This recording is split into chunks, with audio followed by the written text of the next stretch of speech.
ಕಾಪಿನಾಡಿನಲ್ಲಿ ಈ ಬಾರಿ ಬೇಸಿಗೆ ಆರಂಭಕ್ಕೂ ಮುನ್ನವೇ ಕಾಡ್ಗಿಚ್ಚಿನ ಅಬ್ಬರ ಜೋರಾಗಿದ್ದು ಚಳಿಗಾಲದಲ್ಲಿಯೇ ಪ್ರಕೃತಿಯ ಸಂಪತ್ತು ಬೆಂಕಿಗೆ ಆಹುತಿಯಾಗುತ್ತಿರುವುದು ಆತಂಕ ಮೂಡಿಸಿದೆ.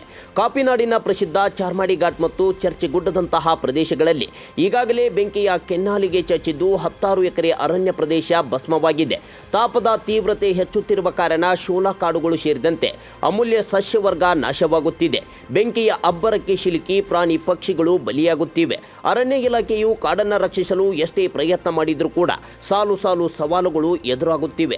ಕಾಡ್ಗಿಚ್ಚಿನ ಸಂದರ್ಭದಲ್ಲಿ ಬೆಂಕಿ ನಂದಿಸುವುದು ಅಸಾಧ್ಯವಾಗುತ್ತಿದೆ.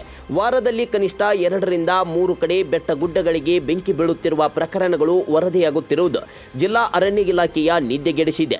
ಅರಣ್ಯ ಇಲಾಖೆಯಲ್ಲಿ ಆಧುನಿಕ ಉಪಕರಣಗಳ ಕೊರತೆ ಮತ್ತು ಸಿಬ್ಬಂದಿ ಕೊರತೆ ಇರುವ ಕಾರಣ ಪರಿಸ್ಥಿತಿಯನ್ನು ಮತ್ತಷ್ಟು ಬಿಡಗಾಯಿಸುವಂತೆ ಮಾಡಿದೆ.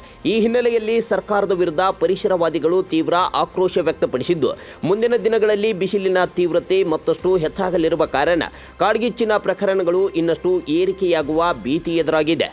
ಚಿಕ್ಕಮಗಳೂರಿನ ಅರಣ್ಯ ಪ್ರದೇಶಗಳೇನಿದೆ ಅದು ಅತ್ಯಂತ ಹೆಚ್ಚಿನ ಒಂದು ಅರಣ್ಯ ಪ್ರದೇಶಗಳು ನಮ್ಮಲ್ಲಿ ಕಾಣಬಹುದು. ನೀವು ಕುದುರೆಮುಖ ನ್ಯಾಷನಲ್ ಪಾರ್ಕ್ ಇದೆ, ಭದ್ರಾ ಅಭಯಾರಣ್ಯ, ಹುಲಿ ಸಂರಕ್ಷಿತ ಪ್ರದೇಶವೂ ಹೌದು, ಹಾಗೂ ಪ್ರಾದೇಶಿಕ ವಿಭಾಗಕ್ಕೊಳಪಡುವಂತಹ 10 ಮೀಸಲು ಅರಣ್ಯ, ರಾಜ್ಯ ಅರಣ್ಯಗಳು ನಮ್ಮಲ್ಲಿ ಕಾಣಬಹುದಾಗಿದೆ.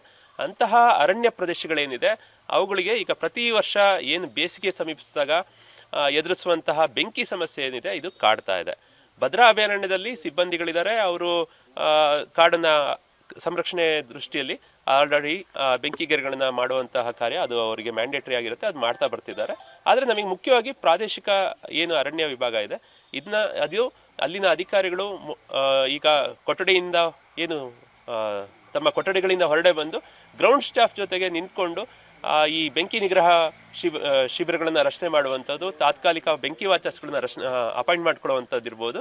ಹಾಗೆಯೇ ಬೆಂಕಿ ಬಿದ್ದಂಥ ಸಂದರ್ಭದಲ್ಲಿ ಏನು ಮಾಡಬೇಕು ಅನ್ನುವಂಥದ್ದು ಕೂಡ ಒಂದು SOP ಏನಿದೆ ಅದನ್ನ ಫಾಲೋ ಮಾಡುವಂಥದ್ದು, ಮತ್ತು ಆ ಥರ ಬೆಂಕಿ ಹಾಕುವಂಥ ಕಿಡಿಗೇಡಿಗಳಿದ್ದಾರೆ ಅಂಥವ್ರನ್ನ ಹಿಡಿದು ಶಿಕ್ಷೆ ಮಾಡುವಂತಹ ಒಂದು ಕಾರ್ಯಕ್ಕೆ ಅರಣ್ಯ ಇಲಾಖೆ ಮುಂದಾಗಬೇಕು ಅಂತ ಕೇಳ್ಕೊತೀನಿ.